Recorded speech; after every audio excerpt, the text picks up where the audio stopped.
Hello everyone, welcome to all of you. Here is a recruitment update for you dear students from CSIR. Yes, once you will visit the official website serc.res.in which is CSIR Structural Engineering Research Center बेटा. तो यहाँ आपको दिखाई देगा in the news and announcement. ठीक है, here once you will click you can see the latest recruitment of scientists in SERC. Last date of submission of online application will be 22nd December 2025 5 PM. जब आप यहाँ पे click करेंगे तो ये open होगा. Here it is showing you the commencement of online application already started from the 21st November. Last date will be 22nd December. General instructions दिए हैं कैंडिडेट्स के लिए, क्या करना है स्टेप बाय स्टेप मेंशन किया है, कैसे फोटोग्राफ वगैरह सबका यहाँ लिखा है.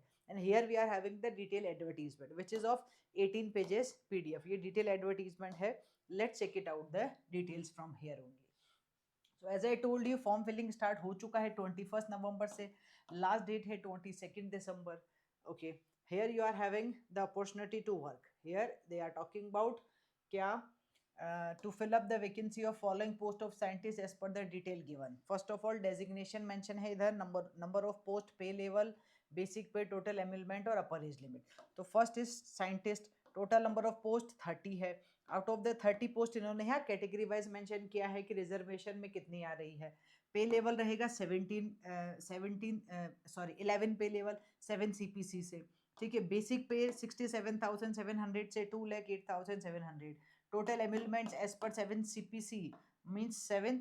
अगर हम बात करें तो यहाँ से जो नया है वो 1,38,652 अप्रोक्सीमेटली रहेगा 32 ईयर्स. अपर एज लिमिट लिखी है इन्होंने. ठीक है, ऑलराइट. तो फिर अगर और हम यहाँ देखें तो इन्होंने यहाँ मेंशन भी किया, उसकी डिटेल भी मेंशन की है. ओके, तो जो पोस्ट बताइए मैंने आपको वो थी साइंटिस्ट की. Alright, here it is mention, I am showing you again the designation is scientist. Let's check it out here. तो डिस्क्रिप्शन ऑफ पोस्ट एडवर्टाइज, तो साइंटिस्ट 1 सबसे पहले अनरिजर्व में यहाँ लिखा है. ओके, और 11 साइंटिस्ट, नंबर ऑफ पोस्ट 8 है, एज लिमिट 32 ईयर, वही अभी जो बताया. ME MTech structural engineering, applied mechanics, geo technology, geo technical engineering, ocean engineering और इट्स इक्वलेंट. यहाँ डिजायरेबल में एक्सपीरियंस इन्होंने लिखा है बेटा. ठीक है, जॉब रिक्वायरमेंट और स्पेसिफिकेशन में भी यहाँ लिखा है. तो एक्सपीरियंस इन एडवांस स्ट्रक्चर आपके पास होना चाहिए. तो जो एक्सपीरियंस वाले बच्चे हैं वो अप्लाई कर सकते हैं मास्टर्स में. ठीक है.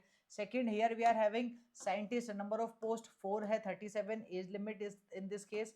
ME MTech in structural engineering, applied mechanics, geotechnical science वही है. और इस बार ये एक्सपीरियंस इन्होंने मांगा है.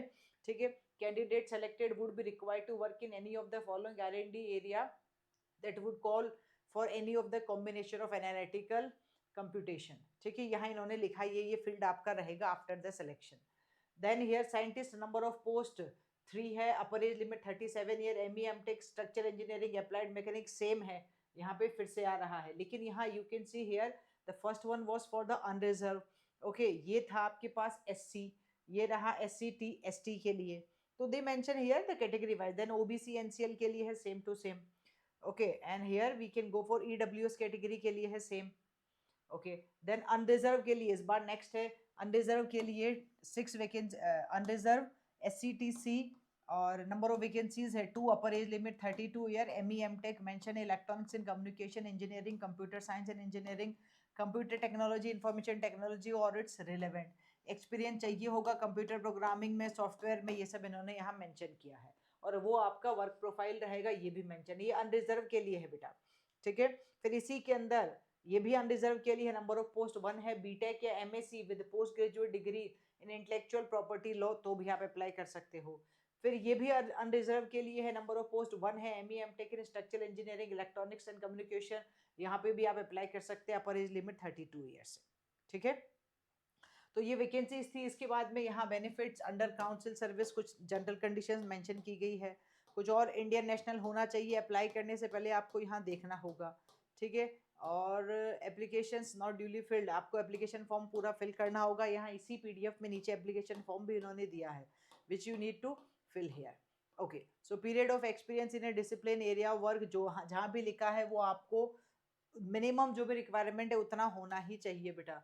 ठीक है, for short listing while calculating the valid experience for short listing the candidate for interview, मतलब जो फाइनल सिलेक्शन होगा उसमें ये सारी चीज़ें देखी जाएंगी, so that you need to take care. ठीक है, बस यहाँ कुछ और, ये ऑफिशियल वेबसाइट है जो हमने आपको दिखाई थी, उसी वेबसाइट पे आप जाके चेक कर सकते हैं। एज लिमिट यहाँ हमने पहले ही डिस्कस कर लिया अकॉर्डिंग टू द पोस्ट, फिर भी यहाँ कुछ रिलैक्सेशंस है, तो we can check it out this one बेटा। कुछ और जनरल कंडीशंस यहाँ पे इन्होंने मेंशन की है।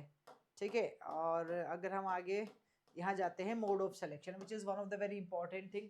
तो मोड ऑफ सिलेक्शन क्या होगा, mayor fulfilment of prescribe essential education qualification does not, मतलब ये नहीं है कि भाई आप इस क्वालिफिकेशन आपके पास है, उसका मतलब ये नहीं है कि डायरेक्टली आपको इंटरव्यू के लिए कॉल कर दिया जाएगा, नहीं। तो ड्यूली जो भी होगा वो फॉलोइंग मेथड है, on the basis of the higher education educational qualification, basis of desirable qualification, desirable experience, मतलब अगर जहाँ एक्सपीरियंस लिखा है तो वहाँ एक्सपीरियंस होना भी चाहिए। उसके बाद ठीक है, basis of the patent field, क्योंकि साइंटिस्ट के लिए मांग रहे हैं तो मास्टर्स में आपका पेटेंट फील्ड होना चाहिए। Basis of research specialisation, on the basis of written test और सेमिनार। अभी तक इन्होंने ये नहीं लिखा है रिटन टेस्ट होगा नहीं होगा, लेकिन this can be also possible कि जो फाइनल सिलेक्शन है वो रिटन टेस्ट के बेसिस पे भी हो सकता है। By counting experience after the essential qualification, ठीक है, बस यही लिखा है। और due weightage will be given to the candidates having experience in the product development technology innovation, ये भी दिया है। मतलब जो भी आपका प्रोडक्ट है पूरा, जो भी आपका एक्सपीरियंस है वो सारी चीज़ों का वेटेज रहेगा, that is clearly mention. How to apply आपको बता दिया था कि 21 नवंबर से 22 दिसंबर के बीच में आप फॉर्म फिल कर सकते हैं, ऑफिशियल वेबसाइट हमने आपको दिखा दी। And this is basically for the research, उन सारे बच्चों के लिए है जिन्होंने मास्टर्स कर लिया है या मास्टर्स में अभी हैं और they are looking for the research field, तो उन लोगों के लिए यहाँ पे अपॉर्चुनिटी है। ठीक है, and here this you need to pay the fee also, fee payment procedure, and मतलब इन्होंने लिखा है क्या क्या प्रोसीजर है। यस, पेमेंट के लिए लिखा है candidates required to pay application fees of ₹500 as per the fee payment procedure available on the website, जहां आप कैसे भी पे कर सकते हैं। अच्छा, और इन्होंने क्या लिखा है, SC/ST, अगर if you are from the SC/ST PWBD woman ex serviceman abroad candidates, ठीक है, और notify by CSR policy circular, तो भी आपको ये भी देखना होगा, उसमें आपको कुछ भी पे नहीं करना है। No fees is payable to all these candidates. ठीक है, ऑलराइट, और बस उसके बाद यहाँ लिखा है one post code should submit separate application for each. अगर आप एक से ज़्यादा के लिए करते हो तो आप एक से ज़्यादा फॉर्म फिल करने होंगे और हर एक के लिए सेपरेट सेपरेट जो है अमाउंट पे करना होगा, दैट इज मेंशन हियर।